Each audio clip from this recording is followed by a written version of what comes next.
Hello students, I am your English teacher and today we are going to study the chapter in English prose, The Great Mouse Plot. Let's have a look in English prose chapter The Great Mouse Plot.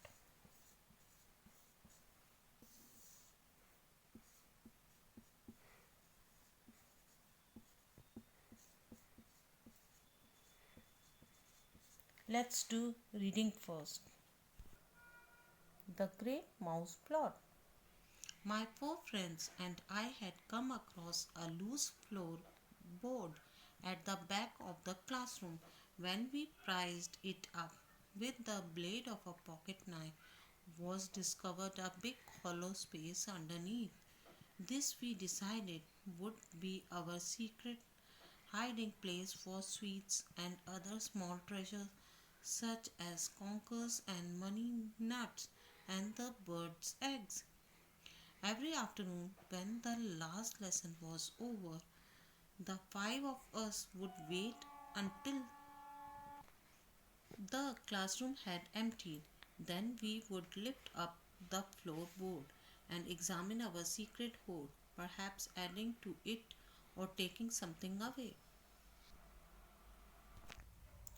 So, in this paragraph, there were four friends, and at the back of the classroom, on loose floorboard, they used to find the blade of pocket knife and which was underneath, and there was a secret hiding place for where they kept their sweets and small treasures.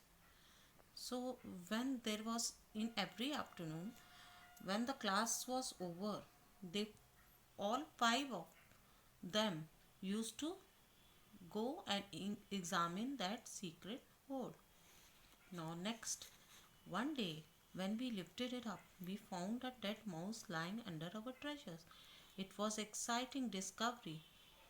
Thawetz took it out by its tail and waved it in front of our faces. What shall we do with it? He cried. It stinks, someone shouted. Throw it out of the window, quick. In this paragraph, they are telling that after the class, when they used to look after in their secret place, uh, one time they saw a mouse in their treasures, and the waits took it out with its tail and put it in front of their faces. Hold on a tick, I said, don't throw it away. Thwaites hesitated. They all looked at me. When writing about oneself, one must strive to be truthful. Truth is more important than modesty. I must tell you, therefore, that it was I and I alone who had the idea for the great and daring mouse plot.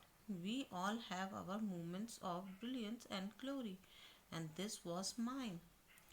Why don't we, I said, slip it into one of the Mrs. Pratchett's jars of sweets, and then when she puts her dirty hands in to grab a handful, she will grab a stinky dead mouse instead. So they were doing the mistake about that. Ki uh, when the mouse, there was an idea about mouse that it was dead, but they were Mrs. Pratchett's jar of sweets. They put them into their jar. The four the other four stared at me in wonder. Then, as the sheer genius of the plot began to sink in that, they all started grinning. Then slapped me on the back. They cheered me and danced around the classroom. We will do it today, they cried. We'll do it on the way home. You had the idea, they said to me. So you can be the one to put the mouse in the jar. The waits handed me the mouse. I put into the trouser pocket. Then the five of us left the school, crossed the village green, and headed for the sweet shop. We were tremendously excited. We felt like a gang of desperados setting out to rob a train or blow up the sheriff's office. Excited, we make sure you will put it into a jar that is used often, somebody said. I'm putting it the gobstoppers. I said the gobstopper jar is never behind the counter. So they were deciding where to put that mouse, into the jar or whether they will leave it in Sherry's office. I've got a penny, Thread said, so I will ask for the shepherd's sucker and one bootlace, and while she turns away to get them, you slip the mouse in quickly with the gobstoppers. Thus everything was arranged. We were strutting a little as we entered the shop. We were the victors now, and the Mrs. Patchett was the victim. She stood behind the counter, and her small, elegant pig eyes watched us suspiciously as we came forward. One shepherd sucker, please, the wait said to her, holding out his penny. I kept to the rear of the group, and when I saw Mrs. Patchett turn her head away for the couple of seconds to fish a shepherd sucker out of the box, I lifted the heavy glass lid of the gobstopper jar and dropped the mouse in. Then I replaced the lid as silently as possible. My heart was thumping like mad, and my hands had gone all sweaty. And one bootless please, I heard Thwart saying. When I turned around, I saw Mrs. Fletcher holding out the bootless in her 50 fingers. I don't want all of you lot dropping in there of one of you buying, she screamed at us. Now beat it. Go on, get out.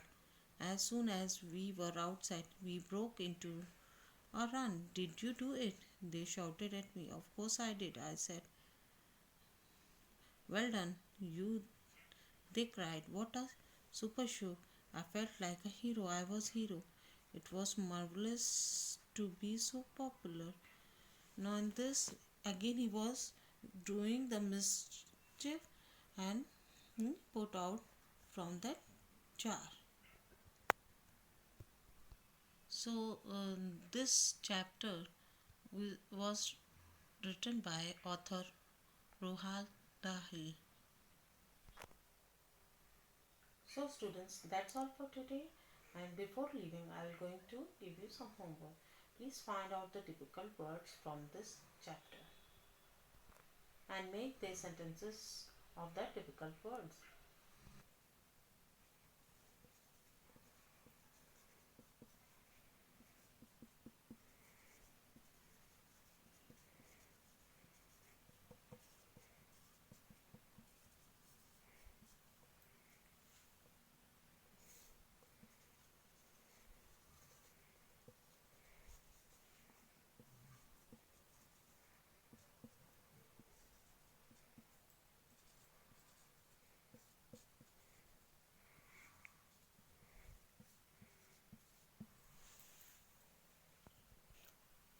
So today's homework, find out the difficult words from the chapter and write its sentences also.